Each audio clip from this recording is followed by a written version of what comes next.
David Corenswet saved James Gunn from making the same mistake as Zack Snyder with the Superman suit. Welcome to Stats In. If you're just joining us, please subscribe and don't forget to turn on notifications bell for more video.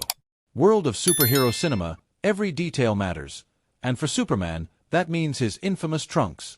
While Zack Snyder tried a modern gritty take on Superman with Henry Cavill in the 2013 hit Man of Steel, and it did make the front pages for its CGI-heavy visuals and seriousness, there was one major omission that still irks fans to this day: the iconic red trunks.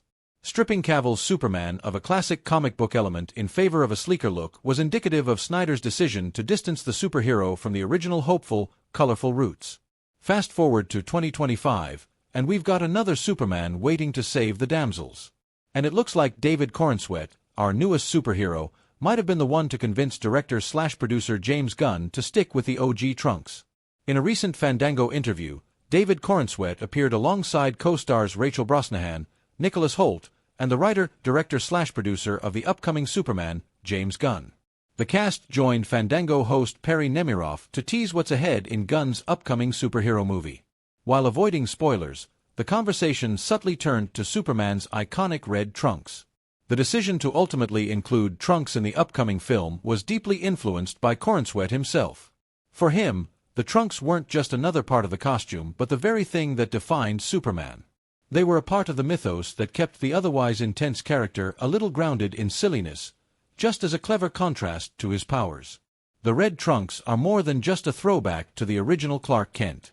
They're a visual anchor in Superman's design. In the comic books, the trunks helped break the bodysuit's monotone silhouette, making the character more iconic and balanced. Eventually, the trunks came to be a tradition, religiously followed by the writers of Action Comics. The return of the trunks in Superman 2025 will be a sort of emotional reassurance for fans. Fan reactions across social media to this return to an OG Superman tradition have been extremely positive. The enthusiasm highlights how even the tiniest of details in costume design can have the biggest impact on how the character is perceived. Fans of Zack Snyder and James Gunn have been at war with each other ever since 2022, but ironically enough, Snyder and Gunn are good friends. Welcome to Stats In. If you're just joining us, please subscribe and don't forget to turn on notifications bell for more video. Even though fans of James Gunn and Zack Snyder have been at a constant war ever since the former was announced as the co-head of DC Studios back in 2022, there's something beautiful about the friendship between Gunn and Snyder.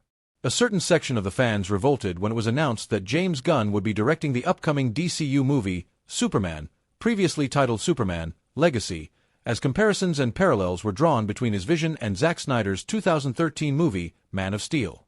However, when Gunn needed to solve a Superman problem, he contacted Zack Snyder for some help. It was 2013 when iconic director Zack Snyder, who had previously directed Dawn of the Dead and Watchmen, brought us a film starring Henry Cavill in the leading role of Superman in a film titled Man of Steel. However, when James Gunn announced back in 2023 that David Corenswet was going to be the new Superman in the upcoming DCU movie, people weren't too happy about it. Negative comments were all over the internet, and an all-out war broke out between fans of Zack Snyder and James Gunn. Ironically enough, although the fans are at war, directors James Gunn and Zack Snyder are on good terms, and have often had talks with each other after Snyder left the DCU. In an interview with Rotten Tomatoes, James Gunn admitted that when he found a Superman problem, he didn't hesitate to ask for help from Zack Snyder. One of the biggest questions was, were we going to have trunks, or were we going to not have trunks? I talked to Zack Snyder, who was like, I tried a billion different versions with the trunks, and I couldn't get there. And I was feeling exactly the same way. I went in with David, he tried it not trunks, and he tried it trunks, and I was still going to go with not trunks. Theoretically, I liked the idea of trunks because it's, the Superman I grew up with. David Corenswet weighed in on the conversation when he agreed with Gunn that, but the problem is they look kind of silly. So, that's where the director and the cast of Superman found themselves. The question to wear red trunks or no red trunks was a pretty important one since the trunks made Superman stand out, and were also his special attire. But on the other hand, they also looked kind of silly. That's when David Corenswet revealed that he had a solution.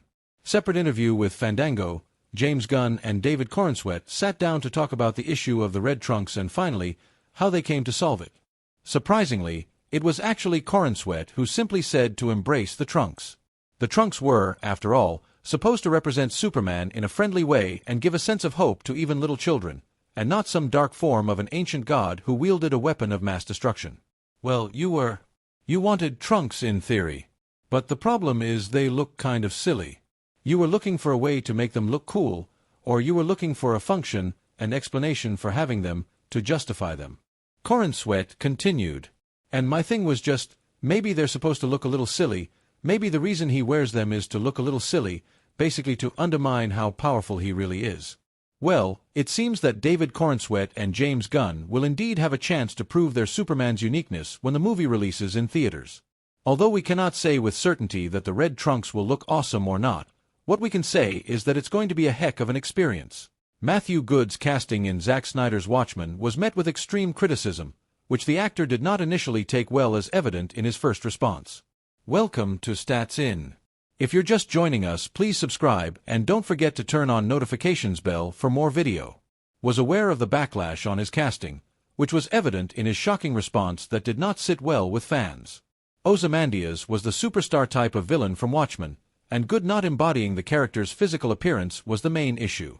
He heard the negative feedback from his friends, and according to the British tabloid The Sun, via the playlist, the actor remarked, "If fanboys still hate the film after going and seeing it, they can all line up and suck my D.K. I don't give a f.k." He regretted saying those words as reflected in his conversation with Huffington Post, revealing he was not really sold by his own casting. "I wasn't convinced that I was the right choice to play him. And there were a couple of remarks I made in a very offhand, facetious, jokey way." Good said he was the only one hired by Zack Snyder who didn't resemble the character, while the rest of the group was pretty much accurate, appearance and age-wise.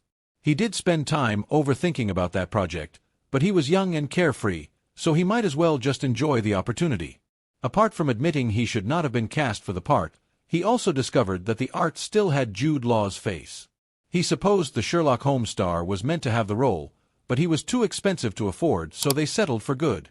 Still, Snyder said Good fit the bill and did an excellent job playing Ozymandias.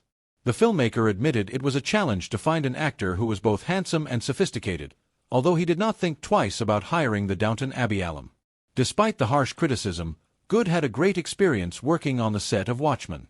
The thought of many people hating his presence in the movie still lived in his mind, but he asserted that it did not affect his performance.